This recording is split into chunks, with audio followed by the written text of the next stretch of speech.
మిగిలిన పక్షులన్నిటికన్నా దూరంగా ఎగిరిపోతాయి, ప్రతి దానికి పైగా ఎగురుతాయి.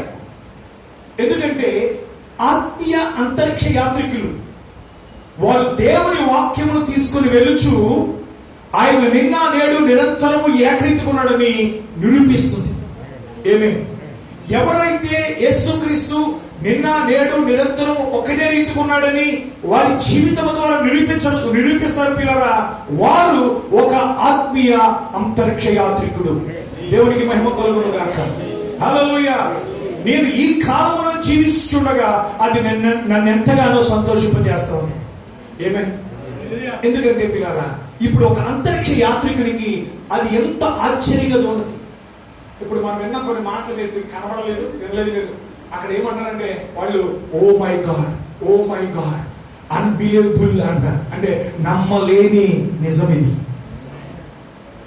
సత్యము కాని నిజం ఇది అని చెప్పేసి వాళ్ళు అక్కడ ఆ యొక్క స్పేస్ లో ఉండి వాళ్ళు మాట్లాడుకునే మాట oh my God, oh my God, ఓ దేవుడా, ఓ దేవుడా, ఎంత గొప్ప సృష్టి చేసావయ్యా నువ్వే, ఎంత గొప్పవాడువయ్యా నువ్వే.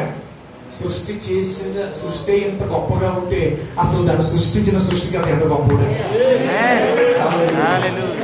7 నక్షత్రాలు కుడి చేతి పట్టుకోగలడు అనే మాట మనం చూసాం బైబిల్లో. అంటే ఒక నక్షత్రం ఎంత ఉంటదంటే భూమి కంటే కొన్ని కోట్ల రెట్లు ఎక్కువ ఉంటదండి. ఒక నక్షత్రము భూమి వైశాల్యము కంటే కొన్ని కోట్ల రెట్లు ఎక్కువ వైశాల్యం ఉంటుంది ఒక నక్షత్రం. కానీ దేవుడు తన మహత్తు గల మాట చేత ఆ నక్షత్రాలు దేవుడు చేశాడు పిల్లలు. ఎందుకంటే పిల్లరా, ఇక్కడ అంటున్నాడు ఈ ప్రకృతి సంబంధమైన శాస్త్రవేత్తలు ఏం చేస్తున్నారంటే వారు దాన్ని సాధించగలిగారు. అయితే ప్రవక్త అన్నాడు, దేవుడు బైబిల్తో నిలిచి ఒక వ్యక్తి ద్వారా, ఆయన నిన్న నేడు నిరంతరం ఏకరీతికున్నాడని చెప్పు వ్యక్తి ద్వారా ఎవరేమి చెప్పినను దేవుని వాగ్దానము నుండి తప్పిపోని వారి ద్వారా ఆ కార్యాలు చేస్తా ఉన్నాడు. అదేంటంటే నీ ఒక అంతరిక్ష యాత్రికుడు అయి సమస్తాగతమైన తలంపులకు ఎంతో దూరంగానే వెళ్ళిపోయావు. ప్రతి దానికి ఎంతో దూరముగా ఉన్నది ఈ యొక్క ఆ యాత్ర. అది సంఘ కార్యములకు దూరంగా ఉన్నది. ఆ తీరమున దేవునితో ఆయనతో మాత్రము నిలిచినదై ఉంది అంతరిక్ష యాత్రిక. మనం ఈ లోక సిద్ధాంతాలు, ఈ లోక ఆచారాలు, సంఘ కట్టుబాట్లు, పిల్లల లోక కార్యాల నుంచి పిల్లల దేవుడు చాలా ఉన్నతమైన స్థితిలోకి తీసుకెళ్తున్నాడు. మనం ఎక్కడ వరకు తీసుకెళ్తాడో దేవుడు వాక్యం చెప్పింది. ఎఫెసీయులకు రాసిన పత్రికలో ఆయన మనల్ని ఎక్కడ కూర్చొని పెట్టాడండి? 7వ వచనం, 2వ అధ్యాయం 7వ వచనం.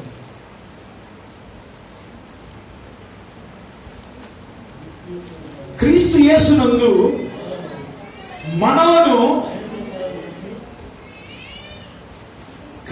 యేసునందు మనలను ఆయనతో కూడా లేపి పరలోకమందు ఆయనతో కూడా కూర్చుండబెట్టెను.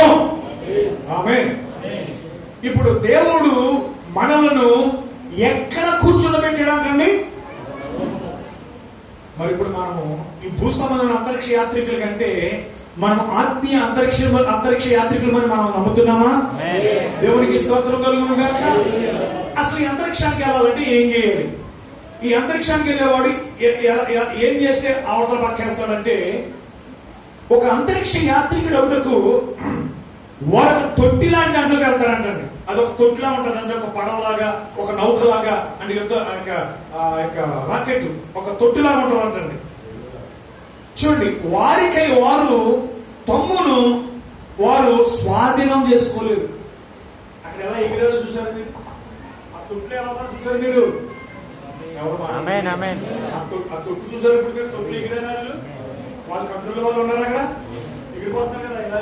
ఇలా సంతోషానికి అవధులు లేవు కదా. వాళ్ళ కిటికీలో చూస్తున్నారు ప్రపంచాన్ని, మొత్తం సంస్థాన్ని చూస్తున్నారు వాళ్ళు అక్కడ. ఆయన అన్నాడు, వారు తమ్మును తాము స్వాధీనం చేసుకోలేరు. అది ఒక రాడర్ శక్తి తీసుకుని తనను వాయు మండలమున కావలి తీసుకుని వెళ్ళటకు అణుశక్తిని తీసుకుంటాడు.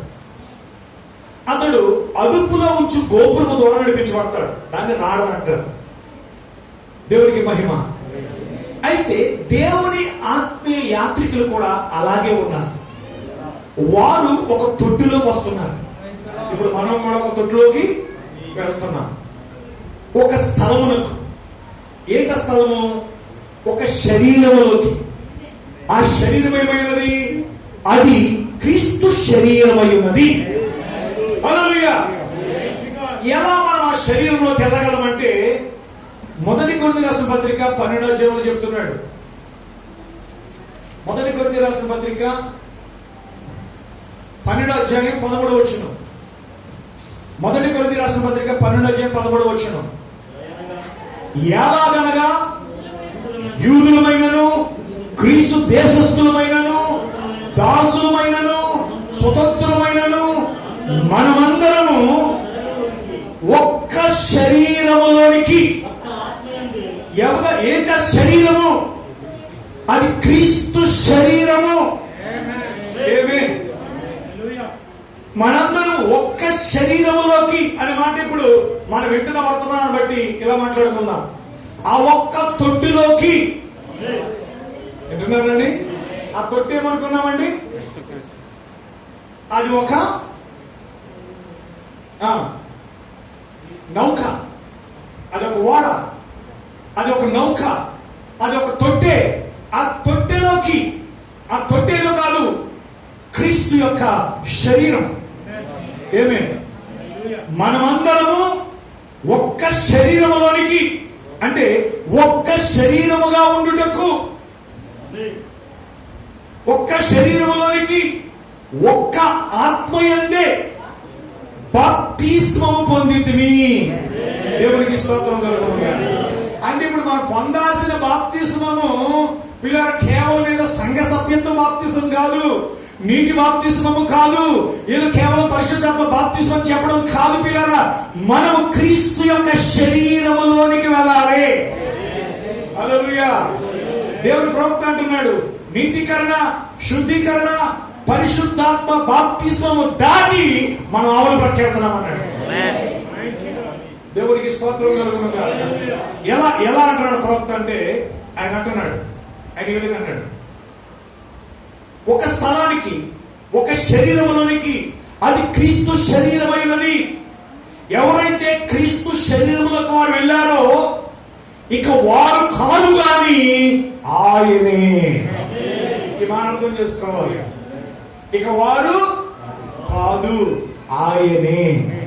అందుకే గత రాత్రి మన వర్తమానంలో విన్న పౌలు చెప్తున్నాడు, ఇకను జీవించువాడను నేను కాను, క్రీస్తే అన్నాడు. క్రీస్తే నాలో జీవిస్తున్నాడు, నేను కాను. ఎవరైతే ఆ క్రీస్తు మరణయుక్తమైన శరీరంలోనికి ఒక్క ఆత్మ ద్వారా ఒక్క శరీరంలోనికి బాప్తిసం పొందారు పిల్లరా, వాళ్ళందరూ కూడా ఇప్పుడు క్రీస్తు అనే వాడలో తొట్టెలో కూర్చొని పెట్టబడ్డారు. ప్రవక్త అంటున్నాడు ఆయనే, అది కాదు. అయితే అది జాన్ గ్లెన్ అంతరిక్షకుడు కాదు గాని అంతటా ఉన్న ఆ ట్యాంక్, ఆ తొట్టి అతను తీసుకుని వెళ్ళింది. ఆ యంత్రము అతను తీసుకుని వెళ్తున్నప్పుడు జాన్ గ్లెన్ ఆ తొట్టిలో కూర్చున్నాడు కదండి, ఆ ట్యాంక్ లోను. అవునని చెప్పండి, కూర్చున్నాడు కదా. కేవలం అందులో కూర్చోవడమే పని, మిగతా కార్యక్రమం అంతా రాడ వ్యవస్థే. ఇది మనుషులకు అసాధ్యమే గాని ఈ రాడర్కి సమస్తము సాధ్యం. నిన్ను నడిపించే ఒక శక్తి ఉంది. ఇక నీ అంతటి నువ్వు ఆలోచించాల్సిన అవసరం ఇక నీకు లేదు. నువ్వు అందులో కూర్చోవడమే. ప్రవక్త అన్నాడు, అందులో కూర్చునేంత ధైర్యం నీకు కావాలంటే. అంతరిక్షానికి ఇల్లు రావాలంటే ఏం కావాలి చెప్పండి? సాల్తో మాకు ఇల్లు రావాలంటే ఏం కావాలి? గుండుకుంటున్నవాడు, హార్ట్ అటాక్ ఉన్నవాడు వెళ్తాడా పైకి? బీపీ షుగర్ ఉన్నవాడు వెళ్తాడా? వెళ్తాడా? వెళ్ళండి. ఎందుకు వెళ్ళంటే చచ్చిపోతాం. ఆ ఒత్తిడికి తట్టుకోలేడు. ఇప్పుడు కూడా మీకు కూడా ఒత్తిడి వస్తుందా? లోకంలో ఒత్తిడి వస్తుందా లేదా? మొత్తం మామూలుగా ఒత్తిడి ఉంటుంది బయట ఒత్తిడి. ఈరోజు నువ్వు క్రీస్తు అనే తొట్టిలో, క్రీస్తు అనే ట్యాంక్ లో, క్రీస్తు అనే నౌకలో నువ్వు కూర్చున్న తర్వాత, ఇప్పుడు జాన్ గ్లెన్ ఎక్కడ కూర్చున్నాడు? ఆ ట్యాంక్ లో కూర్చున్నాడు. అతడు మౌనంగా కూర్చున్నాడంట. అతడు ఏమీ చేయట్లేదంట. అందులో ప్రవేశించడానికి స్వచ్ఛమైన నిజధైర్యం కావాల్సింది. రాత్రి మెసేజ్ ఎంతమంది అన్నారు నాకు తెలియదు, కానీ కొందరు పాస్టర్ గారు మెసేజ్ పెడుతున్నారన్న ఆలోచనే ఒకరికి లేదండి, చాలా మందికి లేదండి. పాస్టర్ గారు మెసేజ్ చెప్పారా? నాకు కొన్నిసార్లు ఆలోచిస్తూ ఉంటాను, బాధపడకండి ఈ మాటనే చెప్తే బాగోదేమో, కానీ నాకు అలా అనిపించింది. భర్త రాసిన ఉత్తరం చదవడం కంటే ప్రియుడు రాసిన ఉత్తరం ఎక్కువ చదువుకుంటారు ఈ రోజుల్లో జనాలు. అవునా కదండి? భర్త రాసింది ఎక్కువ. ఇప్పుడు భర్త చెప్పిన మాట ఎక్కువ ఉందో, బయట చెప్పిన మాట ఎక్కువ ఉందో ఇంట్లో? నేను అడుగుతున్నా మిమ్మల్ని, బయట రాసిన మాట బాగా ఎక్కువ పట్టించుకున్నామా? భర్త మాట ఎక్కువ పట్టించుకున్నామా? కొన్ని చెడుపోయిన బతుకులు ఉంటాయండి. ఈ బతుకులకు బాగుపడవండి. భౌతికంగా ఏంటి, ఆత్మీయంగా ఏంటి. ఇది ఇక భర్తకు లోబడే స్వభావం దానికి ఉండదండి. ఇంకా ఎంతసేపు ఊరి మీద చెప్పిందే దానికి ఇంక ఇష్టం. అలాగే నేటి విశ్వాసులు కూడా ఎలాగైపోయారంటే, సంఘ కాపురు ఏం మెసేజ్ పెట్టారంటే, సంఘ కాపురుగా ఈ యాగప్తే రేపైనా వచ్చింది, ఆయన రోజు చెప్పేదే కదా. కానీ ఊరి మీద ఏం చెప్పారు మొదట చూసేది. ఆడేం పెట్టాడు మెసేజ్, వీడేం పెట్టాడు, అదేం పెట్టింది, ఇదేం పెట్టాడు, ఆ సీరియల్ ఏం జరుగుతుంది, ఆ సినిమా ఏమయ్యింది, ఆ ట్రైలర్ పూర్తయిందా, ఆ షూటింగ్ పూర్తయిందా, ఇవన్నీ చూసేసి అప్పుడు పాస్టర్ గారు మాట్లాడినారు. దిక్కుమాలలో ఉండబట్టే సంఘం ఎలా ఎడుతుంది. నిజమైన ఆత్మీయ స్థితి కలిగినటువంటి వారు ముందు భర్త ఏమి రాశాడో ఉత్తరం దాన్ని చదువుతారు. నీకు ఊరింటి కూడా నేను పోషించుకోండి గొడవని కూడా ఎవడో ఈ ఆయన పక్కింటోడా? నీకు ఆత్మీయంగా ఆహారం పెట్టిన ఆత్మీయంగా దేవుని కొరకు సిద్ధపరిచేవాడు నీ పాస్టర్ బయటోడా? కానీ ఊరి మీద ప్రసంగాలన్నీ కావాలి, అందరు బోధన వినాలి. కానీ పాస్టర్ గారు ఉత్తరం గారికి వచ్చేటప్పుడు మాత్రము ఏ రాత్రి చెప్పాడు మాట. ఎందుకంటే భర్త ఎప్పుడు చెప్పిందే చెప్తుంటాడు, జాగ్రత్త జాగ్రత్త జాగ్రత్త జాగ్రత్త అంటాడు. అవునండి? ఎందుకంటే బాధ్యత ఎవరిది? భర్తది కంటే ఎప్పుడు అంటాడు జాగ్రత్త జాగ్రత్త జాగ్రత్త. ఓ 100 సార్లు ఎందుకు చెప్తావై బాబు జాగ్రత్త అంటావు ఎవరి అంటుంది. ఎందుకంటే ఆ పక్కోడికి నీ గురించి పట్టింపు ఏముంటుంది? వింటున్నారా? ఆ పక్కోడి గురించి నీకేం పట్టింపు ఉండదు నీకు. కానీ నీ భర్త నీ గురించి ఆలోచిస్తాడు. నువ్వు భర్తను ఎంత చేదరించుకున్నా, ఎంత తోలాడుకున్నా ప్రతి క్షణము నీ భర్త నీ గురించి ఆలోచిస్తాడు. దేవునికి స్తోత్రం. అలా కొంతమంది మూర్ఖమైన భర్తలకు కూడా భార్య పెద్ద విలువైనదిగా కనబడదు, భార్య మాట పెద్ద విలువైనదిగా కనబడదు. బయట మాటలు ఎక్కువ వింటాడు, బయటలో ఎక్కువ మాటలు వింటాడు, కానీ ఆడి గురించి భార్య ఆలోచించినట్టు ఇంకెవరు ఆలోచించు. దేవునికి స్తోత్రం కలుగుతుంది. నేను ఎందుకు మాట చెప్పానంటే పిల్లల, పౌలు అంటున్నాడు రాత్రి, నేను సువార్త గురించి సిగ్గుపడివాడను కాను. దేవునికి స్తోత్రం కలుగును గాక. ఎందుకంటే పిల్లల, పౌలికి ధైర్యం ఉందండి. ధైర్యం ఉంది కాబట్టి ఆ ఓడ బద్దలైపోతుందని తెలిసిన, పామొట్టి కలిసేసిన, రాళ్ళించి కొట్టి చంపేసిన, ఏం చేసిన అతడు ఆ క్రీస్తుని తొట్టిలో కూర్చున్నాడు. ఇక ఆయన తప్ప నాకు ఇంకెవ్వరు నాకు వద్దన్నాడు. అంతే, క్రీస్తు తప్ప నాకు ఇంకెవ్వరు వద్దన్నాడు. దేవునికి స్తోత్రం కలుగుతుంది. ఎందుకంటే పిల్లల సంఘము, నేను ఆశ్చర్యపోతున్నాను. ఆ పేతురు గారు చనిపోయాడు కదా, ఆ విశ్వాసం ఎవరి ప్రసంగం వింటలేదు. ఆ పాస్టర్ గారు చచ్చిపోయిన కూడా ఆయన ప్రసంగాలు వింటున్నారు. అయ్యే వింటున్నారు. భలే కట్టాడు సంఘం అనుకున్నాను. మనకు ఉన్నాయి పీతలు, కప్పలు, ఈసులు, జరగలు, ఇంగ్లేలు, మన మూడలు ఉన్నాయి. కానీ భలే పెంచాడు, భలే కట్టాడని. ఎలా కట్టాడు నాకు తెలియదు లోపం అనుకున్నాను. టెక్నాలజీ నా దగ్గర లేదనుకున్నాను. ఎందుకంటే పిల్లల, విశ్వాసి సంఘ కాపరి ఏం చెప్తున్నాడని ఆతృతపడాలి. నిజమైన భార్య భర్త చెప్పేదానికి చెవొక్కాలి. ఎందుకంటే భౌతిక కుటుంబాలు కూడా ఆత్మీయ జీవితాన్ని చూసేస్తుంటారు. దేవునికి స్తోత్రం కలుగునుగా. ఎందుకంటే పిల్లరా, నిన్న దినం మా తమ్ముడు చనిపోయింది. నేను దాని గురించి ఎత్తకూడదని ఎత్తలేదు, టాపిక్ ఎత్తకూడదని ఎత్తలేదు. నేను సాయంత్రం మీటింగ్ ఉంది అక్కడ, దాంట్లో ఆయన మాట్లాడాల్సి వస్తే ఏం మాట్లాడతా నాకే తెలియదు. ఎందుకంటే కొందరి జీవితాల ముగింపు బాగోదు.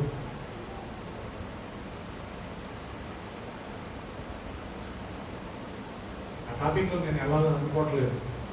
ఎందుకంటే వయసు ఉన్నప్పుడు, ఆరోగ్యం ఉన్నప్పుడు,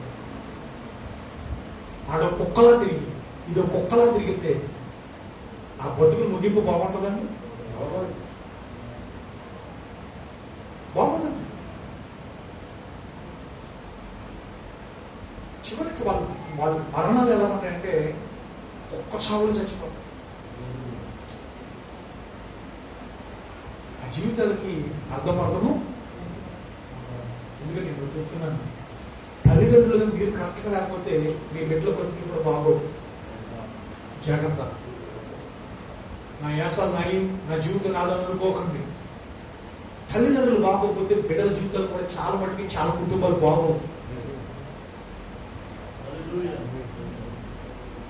నేను ప్రేమతో చెప్తున్నాను, చాలా వేదనగా చెప్తున్నా మాట. ఎందుకంటే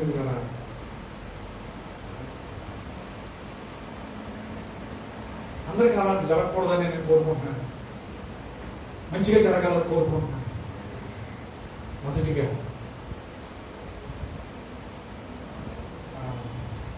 మీకు ఎంతమందికి లారీ గురించి తెలుసు? లారీ అంటే మద్రాస్ లారీ గారి గురించి, లారీ కృష్ణ గురించి ఎంతమంది తెలుసు అని అడుగుతున్నాను. ఎవరు తెలియదు లారీ కృష్ణ గురించి ఎవరు చదవలేదు. అట్లా బ్రహ్మం గారి కోసం అమెరికా వెళ్ళి అమెరికాలో బ్రహ్మం గారిని కలుసుకుంటే బ్రహ్మం గారు ఏమన్నాడంటే, నువ్వు త్వరగా ఇండియా వెళ్ళు, ఎందుకంటే అక్కడ అనేక ఆత్మలు ఉన్నాయి, అనేక నశించిపోతున్న ఆత్మలు ఉన్నాయి, నువ్వు త్వరగా ఇండియా వెళ్ళని ఆయన పంపించేశాడు అమెరికా నుంచి. నేను విన్నది చెప్తున్నా.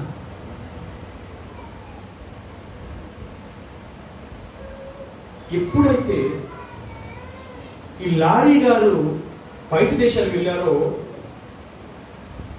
అతని భార్య వేరొకరితో పాపం చేయడం నేను చూశాడు.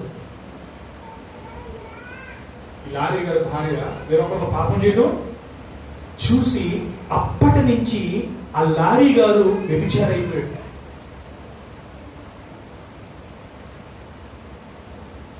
కొన్నిసార్లు నీ భర్త పాపాన్ని అసహించుకుంటే, ఎందుకు నీ భర్త వ్యభిచారిగా మారాడంటే బహుశా నీ క్యారెక్టరే కారణం కావచ్చు. కొన్నిసార్లు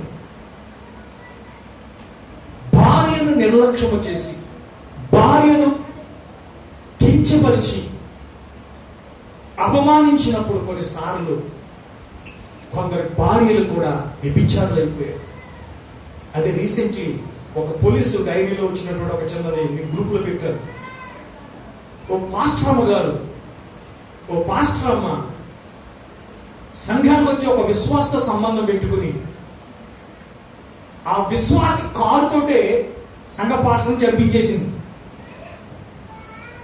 ఎంతమంది చూసారో పెట్టింది? సంఘ పాస్టర్ని చంపించేసింది. చంపించేసేది యాక్సిడెంట్ గా మార్చి చిత్రీకరించి మొత్తం కేసు లేకుండా సేవ్ చేసేది. యాక్సిడెంట్ అని చెప్పి ఇంకొకటి డబ్బిచ్చి మొత్తం ఒప్పించి మొత్తం ఆడికి ఏదో ఫైన్ వేయించి ఆడికి ఏదో మొత్తం ఇడిచి పిలిపించేసింది. అయితే ఆ సంఘంలో ఉన్న విశ్వాసతోటి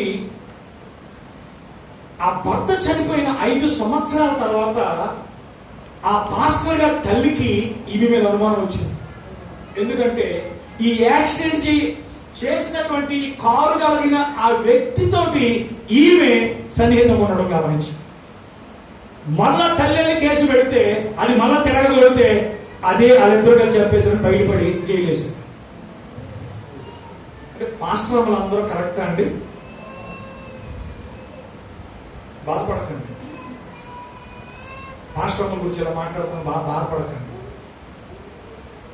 ఒక పెద్ద పాస్టర్ గారు నాకు చెబులు ఎలా చెప్తున్నాడు, రాజు నీకు సంగతి చెప్తానన్నాడు. ఏంటన్నా చెప్పండి అన్న.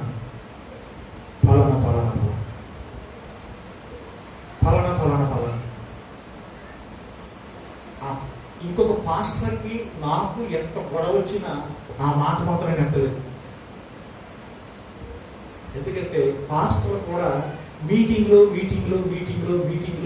అని చెప్పేసి ఇక పంపుదులు పెట్టేసి తిరిగితేనే.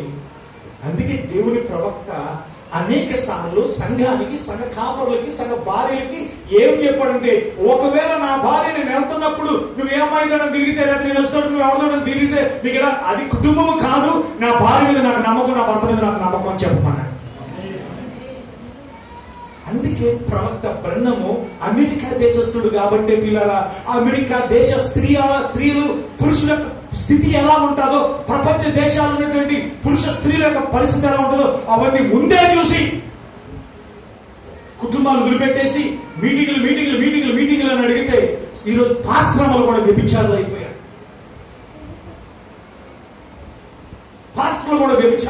కారణం ఏంటంటే, ఇక్కడ ఈమెకి స్వేచ్ఛ, అక్కడ ఆయనకి స్వేచ్ఛ. నేను ఎందుకు ఈ మాటలు చెప్పాను అంటే పిల్లరా, విశ్వాసులు కూడా సంఘ కాపరిని, సంఘాన్ని విడిచిపెట్టడానికి కారణం ఏంటంటే, ఇతర సంఘ కాపరులతో కలిగిన సంబంధాలు, ఇతర సంఘస్థులతో ఉన్న సంబంధాలు, ఇతర సంఘ కాపరులతో ఉన్న రిలేషన్స్ మీకు సంఘాన్ని విచ్ఛిన్నం చేశారు. నా మాట మీకు అర్థమైంది కదా? భర్తతో కాపలం చేస్తూనే వేరే సంఘ కాపలతో కనెక్షన్ పెట్టుకుంటే ఎలా ఉంటుందంటే, ఒకటి భౌతికంగా చెడిపోవాలి, లేకపోతే రెండు ఆత్మీయంగా చెడిపోవాలి. నువ్వు ఆత్మీయంగా చెడిపోయే స్థితి వచ్చింది కాబట్టి సంఘము నాన్న ముక్కలయ్యింది. ఏమనుకుంటున్నారు? ఎందుకు మీ ఆత్మీయత చల్లారిపోతుంది? ఎందుకు ఆత్మీయంగా ఉండలేకపోతున్నారు? ఎందుకు ఆత్మీయంగా సంతోషంగా ఉండలేకపోతున్నారు? ఎందుకు పాస్టర్తో సంబంధం లేకుండా పోతున్నారు? ఎందుకు భర్తతో సంతోషంగా మాట్లాడలేకపోతున్నారు? ఎందుకు భార్యతో సంతోషంగా ఉండలేకపోతున్నారు అంటే, సంఘాలలో ఐక్యత లేదు, కుటుంబాల ఐక్యత లేదు. నేను ఇదంతా చెప్పింది నేను చనిపోయిన ఆమె గురించి చెప్పాను.